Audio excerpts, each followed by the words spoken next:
Okay, guys, I'm gonna go ahead and get started here. All about it are going to board here. It looks like, guys. The reason why I wanted to do this webinar is just this is an area I don't think there's enough education about in the real estate space, especially.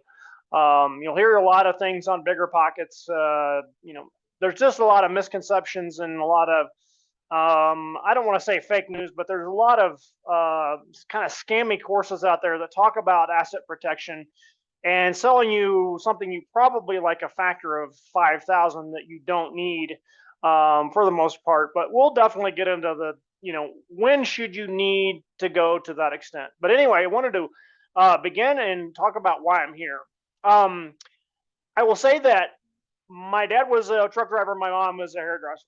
I have no financial education coming from that direction. So I was on my own, right?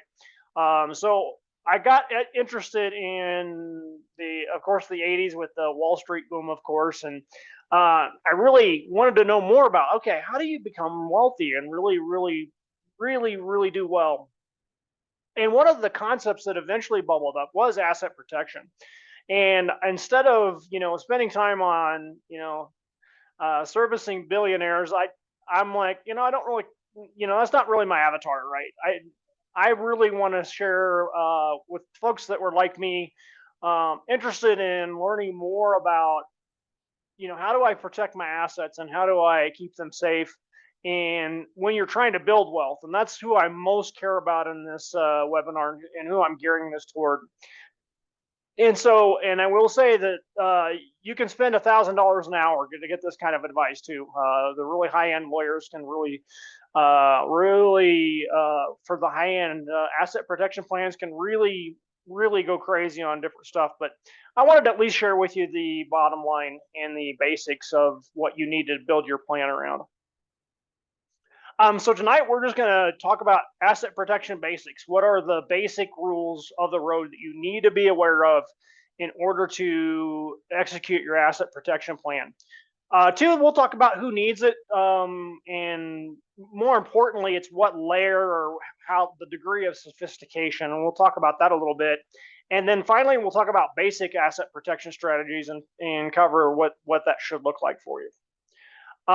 So understanding asset protection basis. I would say the next concept is the cornerstone of all asset protection, really. It really is the basic precept that we need to follow. Um, but the first thing, a little history, and this is really when things got interesting. Back in 1602, I believe they said, there was a Dutch East India Corporation, and this is where all corporations kind of got their start. And so the Dutch government realized that, hey, in order to get people to take risk, we need to create a liability fence and say, hey, the most you can lose here is your initial investment. You don't have to pledge any other collateral. Nobody can sue you for any deficiency beyond that. Just your initial investments on the line, and that's it. And so what that did is essentially created a liability fence and said, okay, we're going to create a limit, and that's one of the first core principles of asset protection is entities and the creating a separate ID in terms of, or a separate personality or alter ego in terms of having a different person. Your assets and your person are two different things, and creating that alter ego. And so when we go to the next foundational principle, I will say I think is probably the Uniform Fraudulent Conveyances Act. And so essentially, to give you the bottom line, it matters very much when you execute your plan. If you're on the verge of being sued, let's say you were unfortunately in a car accident and it was a very serious one and someone was killed, and you're about to be sued and you know it, unfortunately, there's not a lot to do. You can't do a whole lot at that point because you're a debtor. Your judgment, the debt itself is knowable, right? So essentially, if you it creates a clawback provision. Essentially, it created a way of saying, oh, you knew you were about to be sued, you were hiding assets with your grandma's aunt's cousin, and we saw you do it, and no, we're going to wind that, and we're going to disregard that transaction. And so essentially, the most important rule about your asset protection plan is executing it as soon as possible, before anything bad happens. Because the more time that passes between when you set it up and between when someone challenges it, that is most important concept there in terms of how important it is to really do it as soon as possible. It's like as soon as you know you need an asset protection plan, you need to execute it and put it in place. All right, and so essentially, these are some of the elements, and essentially, um, they look at these different tests to find out, okay, and this is the most important one to me, I think, is the debtor intended to defraud creditors. If you don't have anybody that's about to sue you, or you have no debt to anyone, then it's hard to argue you were intending to defraud anyone. It's like, well, I didn't have any creditors, right? So that's why it's so important to put this plan in a place ahead of time before you have that kind of incident pop up, or any potential liabilities. And so what they can essentially do is it gives the Conveyance Act gives the judgment creditor a ability to recover those assets, and they can even recover damages. And so the most important thing, and again, I think it probably sound like a broken record, is execute, execute, execute.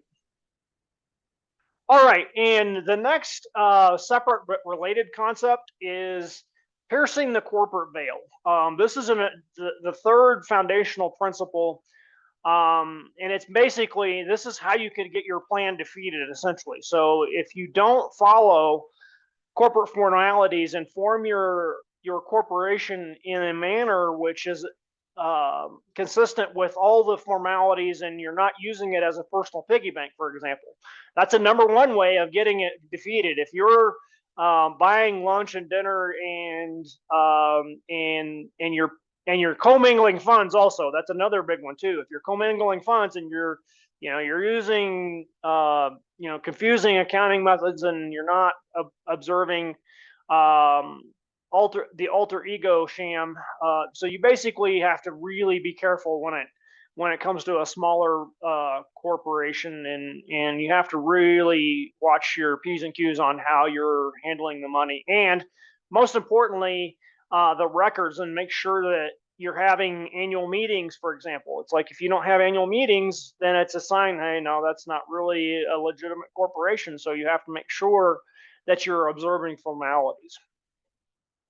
And again, and I should, by the way, I can't, I failed to read my disclaimer at the beginning, but this is not legal advice. This is my opinion. I'm not your lawyer, and I'm nobody's lawyer. So seek your own local counsel. All right, and now turning over to the who needs asset protection. I think this is where we get into the question of, if you're a real estate investor, what kind of level of asset protection do you need, for example? My big complaint, or just an observation about the real estate field, a ton of people go crazy on, well, I need to make sure before I do anything, I set up my LLC. And I completely disagree with that. I think the most important thing is to make sure you have good insurance. And if you need to have LLCs, they'll come up, but they're easy to form. They are really not hard to do. You can have one in literally 20 seconds in most states. So it's not the most important thing when it comes to real estate investing, for example. And I really want to stress this concept too. I think the cost benefit to net worth is really important to look at. How much net worth am I trying to protect? If you have $100,000 in net worth, I don't know. As long as you have good insurance, I don't know that it's even that important to do it. So to give you an idea, now when you start talking, 500,000 and million in net worth, that's when you really, it's probably where you really start to get serious about putting putting a better plan in play. Now, I will say that as a consequence, when you even start to get those numbers, though, a lot of folks have those LLCs anyway, and so it's either for your business or your real estate holdings, right? So that's the number one thing to think in terms of when is it a good idea? And I think the net worth has to be worth the cost benefit. So again, as you're starting out, it's not that important. It's not the first thing you need to do. The first thing you need to do is make really good real estate deals, and then worry about asset protection a little bit later. And again, if you start making really good deals, then not long at all you'll want to do that. But and also, the higher the risk industry, if you run a trucking business, for example, you would then with 1,000%, despite my contrary of, well, just hold off. Like if you have a highly litigious industry that you're involved in, where there's a lot of risk, I highly recommend having a strong plan. And for example, if you're an OnlyFans model, do you really need asset protection? That's okay. I don't know. I'm getting off track on that. Anyway, moving on. All right, now this is the basic asset protection strategy. And it's basically layering is what I like to call it. It's kind of like a layer cake for asset protection. And essentially, always to me, layer number one is always a good insurance plan. Always have copious amounts of insurance to protect you from liability. The more insurance you have, and you have good insurance, it keeps plaintiffs' attorneys less likely to really get as aggressive, I think. Then the second layer is always entities, like LLCs and corporations. And then finally, this is where you start to get into some more of the asset protection and estate planning. And there's, you can get into really some exotic estate planning as well, depending on what you need. And if you need a good estate planning attorney, let me know. We have really world-class estate planning attorney we work with. That everyone should know. And so if you need a referral, please let me know and I can get you in touch with Peter. But anyway, that concludes today's presentation, guys. And if you have any questions, I'm happy to yield the floor.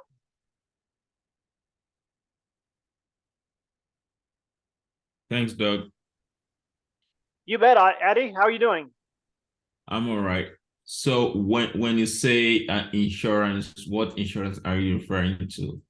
Generally, a good umbrella policy is essentially what I'm driving at. In addition to, like, if you have vehicles for your business, for example, really good auto coverage and stout protection. But really, it generally is the umbrella policy, and then and also it doesn't hurt to have the infinite banking whole life policies that they have out there too. There's some really great strategies for that. And then again, if you have an interest in that, our good friend Ethan is really stout in terms of getting that set up, and I can get you set up with Ethan.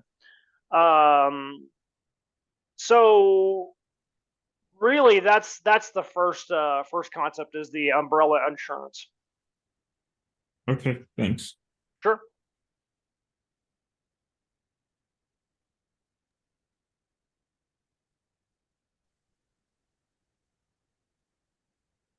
Hey, Doug. Hi, Kay. Hi, how you doing? Good. How are you? Good. Yeah, not so bad.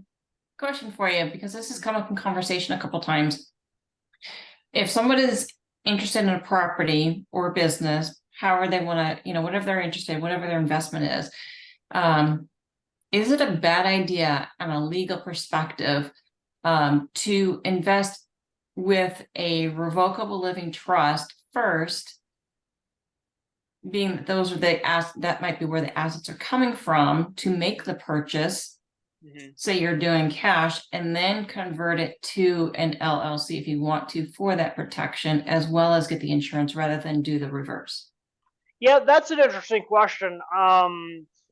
The more exotic levels of asset protection would actually not like the revocable trust, because it's revocable, and therefore let's say hypothetically your LLC gets disregarded. Then if it's a revocable trust, there's a chance they could even disregard the trust. So that's the really high end level stuff. If you're not really that concerned and you feel like you have adequate insurance coverage, I'd say most people are probably okay in that circumstance. And so again, that's a really good, I'm not sure, but I think for most people, probably okay in that scenario, unless you really have a ton of assets that you're trying to protect. And when you start talking, in the state of, 10 or 100 million, that's when you might start thinking in terms of irrevocable trust and more kind of the more exotic things. And I will say a slide I left out that I should have included is the bankruptcy exemptions in certain states. That's one thing that also we should have talked about, and I think I'll need to add that in here right now, is just that certain states like Florida, Kansas, and Texas, for example, have really good homestead exemptions. And so that's also another layer that you could include. And I would say that's probably layer 1.5 is a good exemption statute in your state. And I just realized I left that out, and I was planning on including, I just forgot it. So that's also another aspect, and probably why I think people like the Florida and the Texas locations for their asset protection.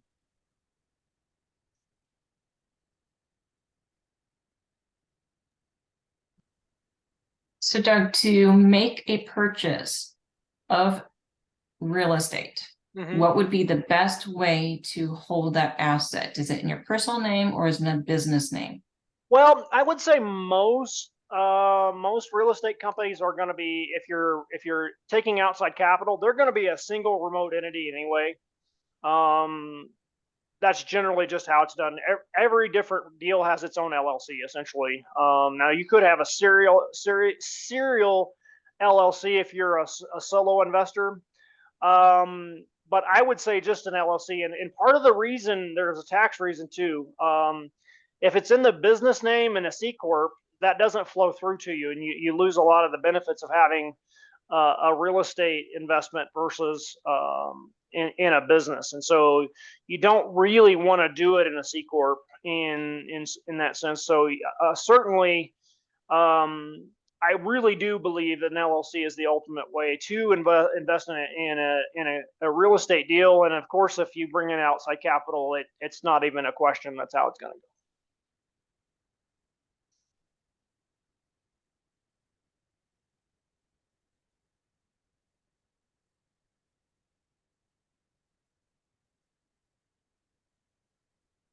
go. Any other questions?